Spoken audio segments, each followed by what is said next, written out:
Welcome to our lesson about moving and rotating a component.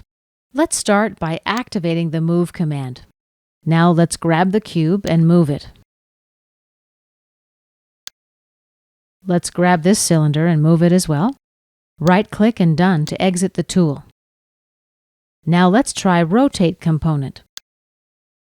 Let's select the component. We can rotate in the horizontal or vertical directions by dragging left to right or top to down respectively. We can also make a free rotation. Let's select another component. Let's move it or make a free rotation.